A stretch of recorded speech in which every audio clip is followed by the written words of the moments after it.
اگر کسی گھر میں بگڑے بچے سمجھ جائے نا تو روٹی تھوڑی بھی ہو تو گزارا ہو جاتا ہے. اگر گھر والے اخلاقاً اتنے اعلیٰ ہوں، ایک دوسرے سے پیار کرتے ہوں تو تھوڑے پیسوں پر بھی وقت گزر جاتا ہے. رسول پاک کا دل دھڑکتا تھا. کس لیے؟ صرف اس لیے نہیں کہ لوگوں کو نوکریاں مل جائیں، مال مل جائے، لوگ جو ہیں ان کے گھر کشادہ ہو جائیں، بلکہ حضور کا دل دھڑکتا تھا کہ لوگ دوزخ سے بچ جائیں، جنت کی طرف ان کا سفر ہو جاؤ. ان کے دلوں سے حسد کو، تکبر کو، غرور کو، انا کو، خود پسندی کو، عجب کو نکال دیا جائے. یتلو علیکم آیاتنا ویزکیکم، ان کا تزکیہ کر دیا جائے، دل صاف کر دیا جائے. رسول پاک صلی اللہ علیہ وسلم احساس کے ساتھ جاتے. ہمارے ہاں نا تبلیغ ہوتی ہے لیکن اس میں درد نہیں ہوتا، اللہ ماشاءاللہ اچھے لوگوں کی بات نہیں کرتا. لو میرے جیسے آدمی نے تقریر کرنی ہے، گھنٹہ گزارنا ہی ہے، تو پھر بعض اوقات نفس کی خواہشیں غالب ہوتی ہیں تو وہ اصلاح سے زیادہ شوق داد لینے کا غالب آ جاتا ہے.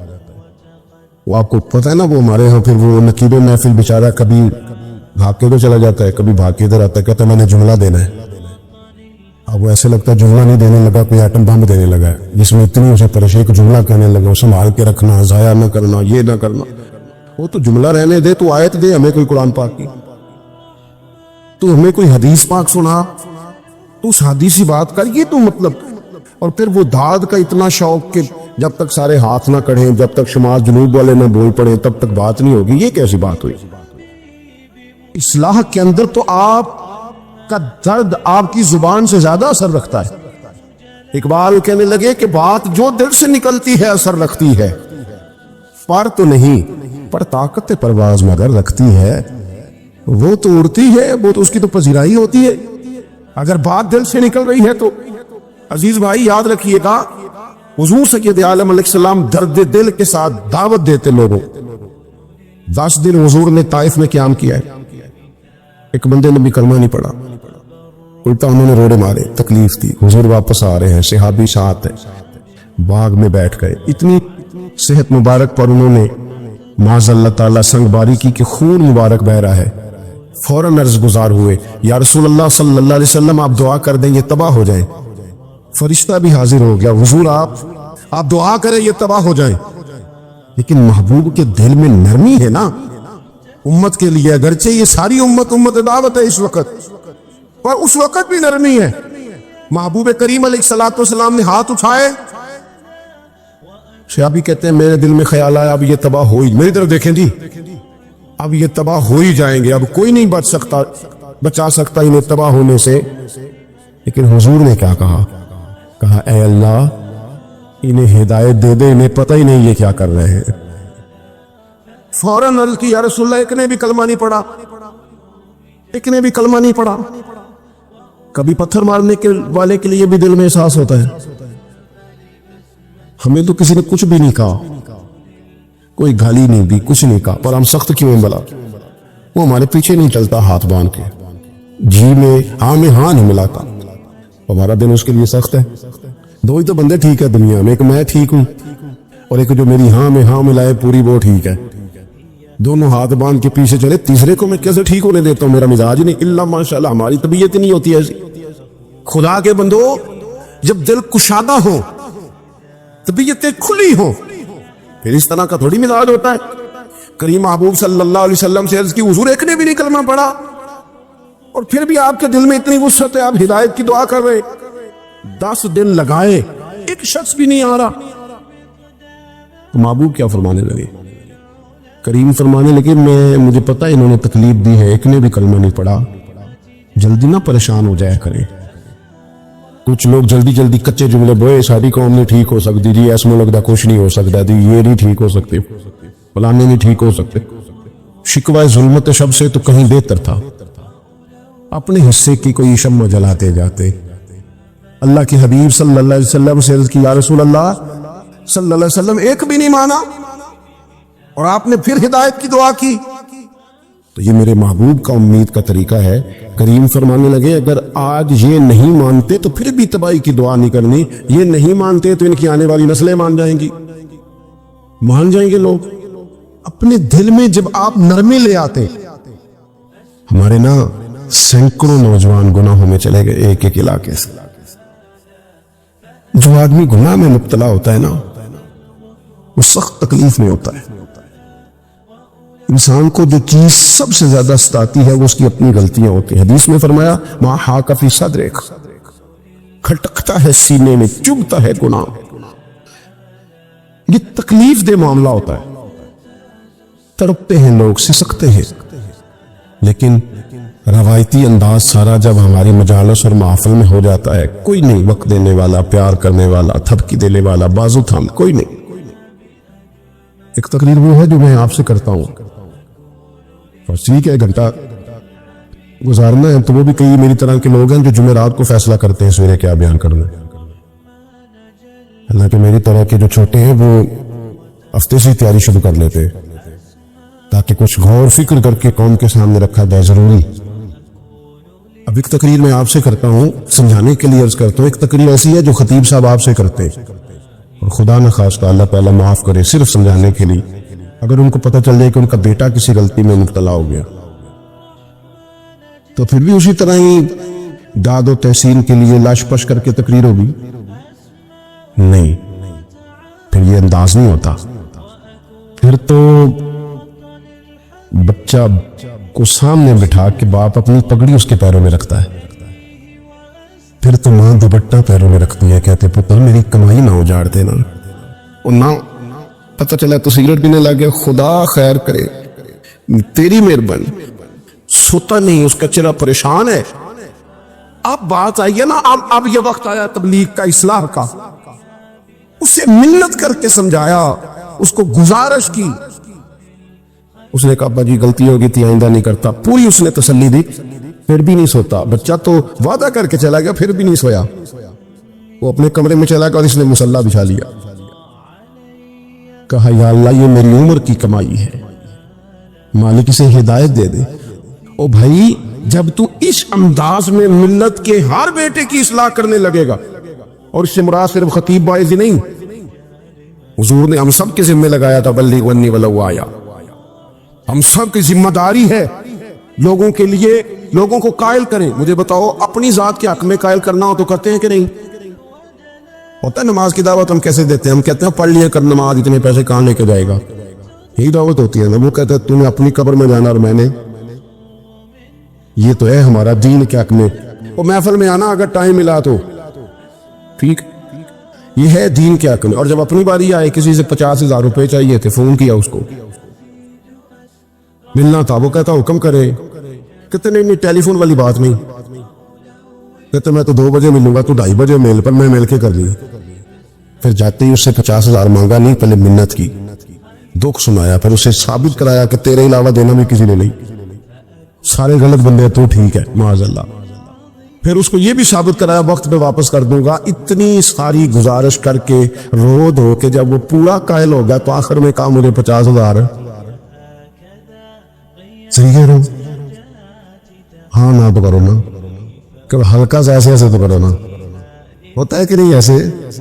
او بھائی اپنے حق میں قائل کرنا تھا تو تجھے سارا طریقہ آتا تھا، اور رب اور رسول کے حق میں قائل کرنے کا تجھے طریقہ ہی نہیں آتا. تجھے پتہ ہی کوئی نہیں کہ کیسے قائل کرنا ہے. اپنے لیے تو نے قائل مائل کرنا تھا، سارا پتا تھا، سب خبر تھی کیسے منانا ہے. اور کسی کو مسجد کے لیے منانا تھا تو کہتا ہے میری کو مانتا ہی نہیں، میری کون سنتا ہے. آپ جب تک اس درد سے، زازان نام کا ایک گویہ تھا، بغداد میں گاتا تھا، آواز بڑی سریلی تھی، بڑے لوگ اس کے گرد جمع ہو جاتے. حضرت عبداللہ ابن مسعود رضی اللہ تعالیٰ عنہ، حضرت عبداللہ ابن مسعود یہ وہ خوبصورت ہستی ہے کہ محبوب نے فرمایا ان سے قرآن سیکھا کرو، یہ اسی طرح پڑھتے ہیں جس طرح میرے اوپر نازل ہوا تھا. حضرت عبداللہ ابن مسعود رضی اللہ تعالیٰ عنہ صحابہ میں مفتی، صحابہ میں قاری، بڑے آدمی. حضرت عبداللہ ابن مسعود ایک دن گزر رہے تھے کسی مقام سے جہاں بھی وہ رہتا تھا، تو وہاں اللہ معاف فرمائے گانے بجانے کی مجلس سجی ہوئی تھی، وہ گا رہا تھا. آپ گزرے تو کانوں میں ہلکی سی آواز گئی. قریب ایک شخص سے پوچھا یہ کون ہے، کس کی آواز ہے؟ کہا یہ زازان نام کا ایک گویہ ہے. وہیں کھڑے کھڑے درد سے کہنے لگے کتنی سونی آواز ہے، کاش یہ قرآن پاک کی تلاوت کرتا. اتنی خوبصورت آواز ہے, کوئی تو ہونا جو اس درد سے بات کرے. کاش یہ قرآن پاک پڑھتا.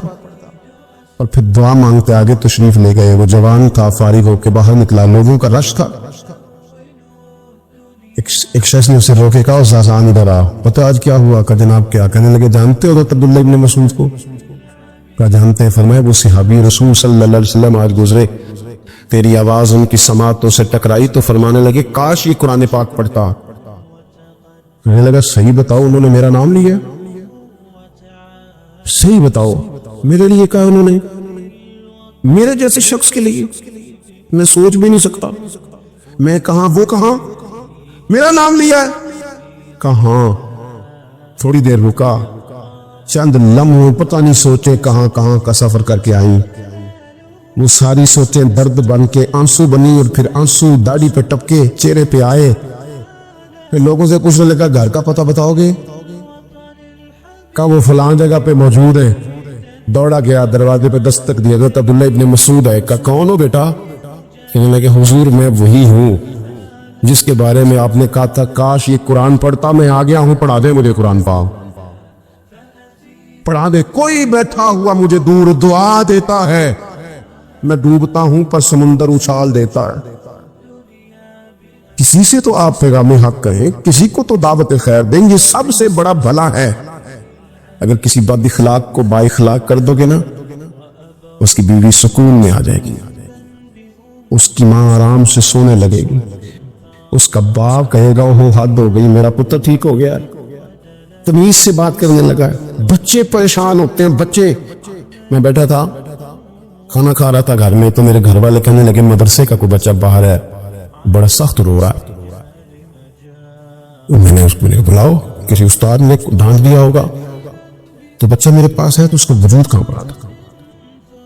میں نے کہا پتر کیا ہوا؟ کہنے لگا پیر صاحب میری امی کے ابو کار فیئر پہ لڑتے نے, کرو فون آیا ہے. تو میں نے کہا بیٹا پریشانی کی کیا بات ہے؟ کہنے لگے بڑی سخت لڑائی ہوتی ہے, میرے والد میری اماں کو مارتے, پھر ہم سارے بہن بھائی نا چار پنجوں کے نیچے چھپتے ہیں.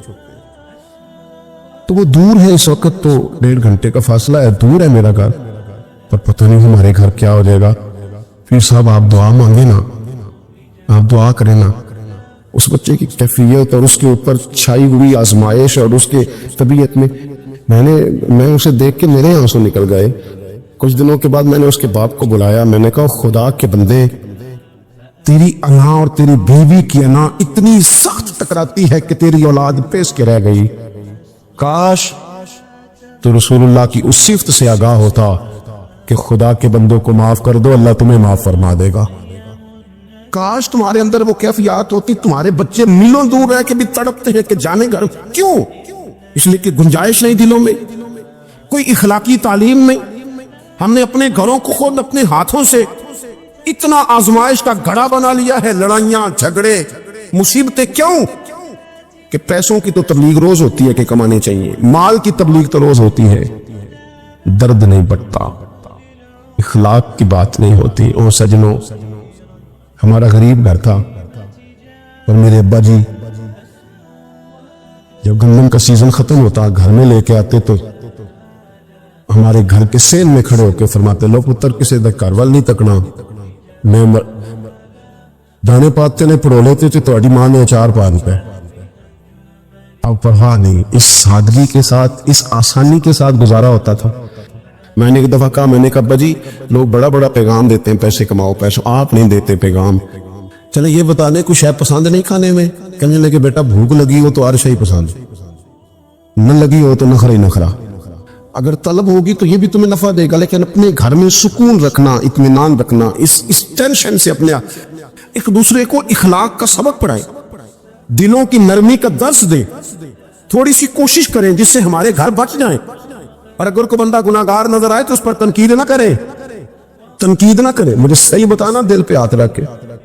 خدا میں خواستہ کسی کا بچہ بچی معاذ اللہ, اللہ بچائے سب کو, بگڑ جائے تو کیا وہ چوک میں کھڑے ہو کے چسکے لے لے کے بتائے گا کہ بچہ میرا بگڑ گیا؟ بولو سارے, بولو جلدی سے. تو پھر پڑوسیوں کا بچہ بگڑا ہے تو پھر چسکے کیوں لیے؟ گلی میں کسی کی بیٹی سے معاذ اللہ خدا نخواستہ کوئی ایسی غلطی ہو گئی تو جگہ جگہ باتیں کی، تو یہ شادیاں نہیں ہوندیاں۔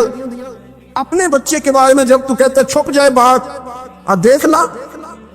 حضرت سیدنا جنید بغدادی کہتے میرے ماموں تھے حضرت شری سختی، میں اپنے ماموں سے ہی بیعت تھا، انہی کی خدمت میں رہتا تھا۔ فرماتے ہم جا رہے تھے، ایک دن انہوں نے چھڑی پکڑی ہے، ایک ہاتھ میں مجھے تھاما، تھوڑا آگے گئے تو رش تھا، چند لوگ کھڑے تھے، تو حضرت شری سختی مجھ سے کہنے لگے جنید دیکھ تو صحیح راش کیوں ہے۔ تو میں گیا تو ایک نوجوان شراب پی ہے، معاذ اللہ نشے میں دھت لیٹا ہے، ارد گرد لوگ کھڑے، اور وہ چونکہ پوری طرح اس پر نشہ غالب ہے تو اول فول باتیں کر رہا ہے، لوگ بھی اس کے ساتھ جو ہے وہ ہنسی مذاق کر رہے ہیں، اس کا مذاق اڑا رہے ہیں، رش ہے۔ میں نے آ کے کہا حضور دفع کرے، ایک شرابی لیٹا ہے، لوگ بھی مذاق اڑا رہے ہیں اور بس ایسے ہی شغل لگا ہوا ہے، سارے لوگ تماشبین نہیں ہوتے۔ ہاں حضرت فرمانے لگے نہیں جنید ایسے کیسے چلے گئے، چل نہ مجھے لے چل۔ کہتے ہیں بوڑھے شیخ، ہاتھ میں نے تھاما تو وہاں لے گیا، حضرت نے لوگوں کو ڈانٹا چلو دوڑو۔ پرانے زمانے میں لوگ بزرگوں کی حیا کرتے تھے، سب لوگ وہاں سے چھٹ گئے۔ کہتے ہیں مجھے فرمانے لگے جنید جا پیالے میں پانی لا۔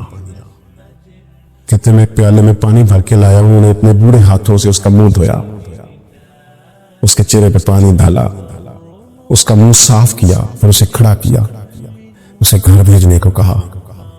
کہتے ہیں میں وہیں ایک کونے میں سائڈ پہ ہو گیا تو حضرت نہ منہ دھو کے نا تھوڑی دیر چپ کر گئے، پھر 2-3 لمحے گزرے تو ان کی آنکھوں میں زور زور سے آنسو ٹپکے اور ہاتھ اٹھا کے کہنے لگے مالک میں تیرا کمزور بندہ ہوں، میں منہ دھو سکتا تھا، میں دل تو نہیں نہ دھو سکتا، جو میرے اختیار میں تھا میں نے کر دیا، باقی تو مقلب القلوب ہے، کر نہ کرم۔ یہ کسی ماں کا بیٹا ہے، کسی خاتون کا شوہر ہے، او بھائی جو نشے پہ لگ گئے ان کے بچے باپ کے ہوتے ہوتے یتیموں جیسی زندگی گزارتے ہیں، لوگوں کے مانگ کے کپڑے پہنتے ہیں۔ کسی نے کہا تھا اگر دشمن سے زیادہ بدلہ لینا ہو تو اسے قتل نہ کرو، نشے پہ لگا دو۔ معاذ اللہ اتنا لوگوں نے کتنا عام نشہ ہو گیا۔ کہا اللہ میں نا منہ دھو سکتا ہوں، دل نہیں، دل تو دھو سکتا ہے، دھو دے۔ کہتے ہیں یہ کہہ کہ حضرت اٹھے تو میں نے اس کی حضور ایسے منہ دھویا کیوں آپ نے؟ تو فرمانے لگے اس لیے دھویا ہے کہ جب تک منہ سے بدبو آتی رہے گی جتنے لوگ سونگتے رہیں گے اس کے شرابی ہونے کے گواہ بنتے رہیں گے، میں نے اس لیے دھو ڈالا ہے کہ ہو گئے پیچھے جو ہو گئے مزید گواہ نہ بنے۔ حضرت سری سختی کہتے ہیں حضرت جنید بغدادی کہتے ہیں میں نے اسی رات تہجد کے وقت اٹھ کے حضرت کو وضو کرایا، میں نے ان کا بازو تھاما، میں ہی ان کو مسجد میں لے کے گیا۔ کہتے ہیں جب ہم مسجد میں پہنچے تو وہ کل دوپہر والا شرابی ہم سے پہلے مصلی پہ بیٹھا تھا۔ کہتے ہیں میرے دل سے آوازیں نکل رہی تھی شیخ دیکھ لو پھر مالک کتنا کریم ہے، آپ نے منہ دھو ڈالا تھا، رب نے دل بھی دھو ڈالا، کرم فرما دیا۔ کوئی ہو نہ کوئی ایسا کرے، آؤ نہ سنگیوں ملے، ایک دوسرے کا منہ تو دھونا شروع کرے نا، آؤ نہ ایک دوسرے کو یہاں تک وضو کا پانی تو فراہم کرے نا، کچھ تو خیر تقسیم کرے۔ اخلاق کی تربیت میں دیکھتا ہوں ہمارے وطن میں اضطراب ہے، بے چینی ہے، اس طرح کا ماحول بنایا گیا ہے کہ لوگ ایک دوسرے کے حق میں سخت ہو گئے، مزاجوں میں تلخیاں ہیں، لڑتے جھگڑتے ناراض ہوتے لوگ، بگڑتے کوستے ڈانٹتے شکوے کرتے لوگ۔ شکوہ جو ہوتا ہے نا یہ بندے کو بے چین کر دیتا ہے، شکر بندے کو سکون میں مبتلا کرتا ہے۔ شکوے آزمائشیں اپنے دلوں میں وسعت لائیں، ایک دوسرے کو اصلاح کی طرف لائیں، ایک دوسرے کو پیغام دیں، ایک دوسرے کی تربیت کریں، تھوڑا سا حوصلہ، تھوڑا سا صبر، تھوڑی سی گنجائش اپنی طبیعتوں میں پیدا کریں۔ اپنے بچوں پر سب سے زیادہ نگرانی یہ کریں کہ ان کا اخلاقی معیار کیا ہے۔ اگر میں اور آپ خدا نخواستہ بچوں کو صرف یہ تربیت دیں گے نا کہ وہ پیسہ پیسہ پیسہ پیسہ، شادیاں بھی پیسے دیکھ کے کریں گے، تو یاد رکھنا پھر ایک دن وہ یہ بھی کہیں گے کہ ابا کاش تو کو ڈھابا کا کام کرتا تو آج ہمارے پاس بھی پیسے ہوتے۔ پھر باپ سے بھی پیسوں کا ہی مطالبہ ہوگا، پھر لوگ ماں باپ بھی پیسوں کے لیے چھوڑ کے چلے جاتے ہیں۔ پھر جب آپ نے تربیت جس چیز کی تھی تو نتیجہ بھی تو وہی برآمد ہوگا۔ یہ تو نہیں ہو سکتا کہ بندہ بیج کوئی اور لگائے اور درخت کوئی اور نکلا، یہ ہو نہیں سکتا۔ اگر ہم اپنے باپ سے روز جھگڑا کریں گے، 5 مرلے کے لیے، تو یاد رکھنا پھر ہمارا بیٹا 1.5 مرلے کے لیے بھی جھگڑا کرے گا، پھر معاملہ اس طرح کا مرتب ہوگا۔ ایک دوسرے کو اخلاقی پیغام دینا ضروری ہے۔ آخری بات آپ کی خدمت میں یس کرنی ہے، اور یہ میری خواہش ہے کہ آپ اس پر زیادہ توجہ کریں گے انشاءاللہ۔ آپ سارے ویڈیو بنائیں، مجھے کوئی اعتراض نہیں، اور مہربانی کریں دیکھیں تو میری طرف نہ۔ جب آپ لائیو چلاتے ہیں تو پھر اسی کو دیکھتے ہیں، وہ پھر کہتا ہے کہ یہ کمنٹس آ گیا تو دوسرا آ گیا۔ اللہ کرے میری بات آپ کے دل میں اتر جائے، آپ تھوڑی سی توجہ کریں۔ میں کیا عرض کرنا چاہتا ہوں، غور کریں میرے بھائی۔ ملک میں نا مہنگائی تیزی سے عروج پکڑ گئی ہے، اور مہنگائی جب ہوتی ہے نا تو امیروں نے تو مال بیچنا ہوتا ہے، تو ان کا دگنا ہو گیا تو وہ تو اور امیر ہو گئے، تو غریبوں کے لیے مشکلات بڑھ گئی ہیں۔ جو طبقات بیچارے تنخواہ دار تھے، کمزور تھے، میری طرف دیکھیں جناب، وہ اور کمزور ہو گئے۔ ہمیں زیادہ تو نہیں لیکن اتنا ضرور کرنا چاہیے۔ یہ قرآن پاک دے دیں جی، پاک بن دینا مجھے دے دے، لے لیا تشریف رکھیں آپ۔ عزیز بھائی تھوڑا سا نا، زیادہ نہیں، 3 لوگ مل کے ایک غریب آدمی کا خیال تو رکھ ہی سکتے ہیں نا، لیکن غریبوں سے بھی عرض کروں گا، سہارا بندوں کو نہیں بنایا کرتے، سہارا رب رسول کو بنایا کر۔ کسی سے تھوڑی سی مدد لینا تو ٹھیک ہے، چلو آگے جانے کے لیے تھوڑا سا سہارا لے لیں کہ اب مشکل ہے تو یہ کراچ نہیں ہو رہا رستہ، تھوڑا سا سہارا تو لے لیں۔ لیکن جو لوگ مستقل سہاروں پہ آ جاتے ان کا تو پھر اپنی طاقت ہی ساری ختم ہو جاتی۔ گردن کو جھکا دیتا ہے خیرات کا پتھر، جہاں میں مانگنے والوں کے سر کبھی اونچے نہیں ہوتے۔ تھوڑی سی ہم نے ایک دوسرے کی مدد کرنی ہے۔ جو لوگ زیادہ مالدار ہیں ان سے میری گزارش ہے کہ تھوڑے سے خرچے کم کر لیں، اپنے ہاتھوں سے تقسیم کریں۔ یہ چھوڑ دیں کہ وہ میرے چچا کے جو بیٹے ہیں وہ میرے ساتھ اچھا سلوک نہیں کرتے، وہ فلانے ہیں، وہ ان کا سلوک اگر وہ کریں گے تو اللہ سے اجر لیں گے۔ آپ اگر ان کو محسوس کرتے ہیں نا وہ غریب ہیں، ماموں کے بیٹے، چچا کے بیٹے، گلی والے، محلے والے، تو تھوڑا تھوڑا کر کے اپنے بھائیوں کی مدد کرنی شروع کریں۔ دیکھو عید پہ کپڑے تھوڑے لے لو نا، ویسے بھی سوٹ کی ضرورت تو صرف عید پڑھنے کے لیے، بعد میں تو کپڑے بدل کے گوشت کرتے ہیں، تو بچے ویسے سوئے رہتے ہیں سارا دن۔ تھوڑی سی نا اپنے اضافی خرچے کم کریں۔ غربا کی تھوڑی عید گزری تھی نا چھوٹی، تو شادیاں شروع ہو گئی۔ میرے پاس لوگ بہت زیادہ آتے ہیں، چونکہ ایک آدمی سمجھ کے اچھا گمان کر کے لوگ دعاؤں کے لیے کہتے ہیں، تو ان کے دکھ سن کے نا تو کئی دفعہ سوچتے ہیں کہ یار یہ جو امیروں نے اتنے مہنگے مہنگے ہوٹلوں میں روٹیاں کھائیں، اتنی مہنگی مہنگی گاڑیاں پجارو، یہ اللہ کے حضور جواب بھی تو دینا ہے نا۔ ہم نے ایک دوسرے کا خیال چھوڑ دیں، 2-4 باتیں سوچ کے نا، وہ جس کے گھر میں 3 لوگ ہیں کام کیوں نہیں کرتے ہیں؟ خدا کے بندے کرتے ہیں کام، لیکن محنت سے نہیں ملتا، خدا کے فضل سے ملتا ہے۔ تیرے اوپر فضل ہے، تجھے اب باتیں آتی ہیں، لیکن کئی دفعہ سارے بھی کریں تو رزق جب ہی آتا ہے جب رب چاہتا ہے۔ ایک تو وہ لوگ ہیں جو ہاتھ پھیلا کے مانگ لیتے ہیں، ایک سفید پوش ہوتے ہیں، لا یسألون الناس الحافا، جو لپٹ لپٹ کے سوال نہیں کر سکتے۔ ان کو دیکھیں، بالخصوص اپنے بہن بھائیوں میں، قریبی رشتہ داروں میں، پڑوسیوں میں تھوڑی تھوڑی لوگوں کی مدد کریں، اور اپنے خرچے بتدریج کم کریں۔ خواہش تو بچوں کی طرح ہوتی ہے، ایک خواہش پوری کرے تو دوسری پیدا ہو جاتی ہے، دوسری پیدا کرے تو 4 خواہشیں اور کھڑی ہیں۔ نفس تو بچے کی طرح ہے، اپنی خواہشات تھوڑی کم کر کے۔ یہ حکومتوں سے آپ امید نہ رکھیں، ہمارے ملک میں جتنی سیاسی جماعتیں حکومتیں کر چکی ہیں، یہ کر رہی ہیں، ان سے کوئی توقع نہیں۔ یہ بیچارے تو اپنے جھگڑوں سے باہر نہیں آتے، انہیں کیا خبر کہ قریب کہاں بستا ہے۔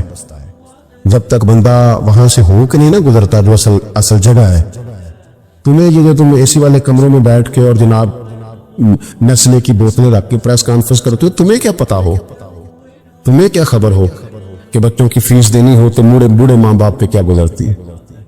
تمہیں کیا خبر ہو کہ عید آ گئی ہے تو بوڑھے کس طرح مشورے کر رہے ہیں کہ اگر عید کر کپڑے نہ کر لیتے ساس گلا کرے گی؟ تمہیں کیا خبر ہو کہ کچھ غریب ایسے بھی ہیں جو بیچارے رات کو مشورہ کرتے ہیں کہ صبح ناشتے میں گھی کہاں سے لانا ہے، بچوں کے پراٹھوں کے لیے تو گھی بھی نہیں ہے، گندم امیر شہر کی ہوتی رہی خراب، اور بچی کسی فقیر کی فاقے سے مر گئی۔ خدا را مہربانی کرے، گنجائش پیدا کرے۔ بندہ کبھی بھی جیب کا سخی نہیں ہوتا، بخاری شریف میں پورا باب ہے کہ بندہ غنی دل کا ہوتا ہے۔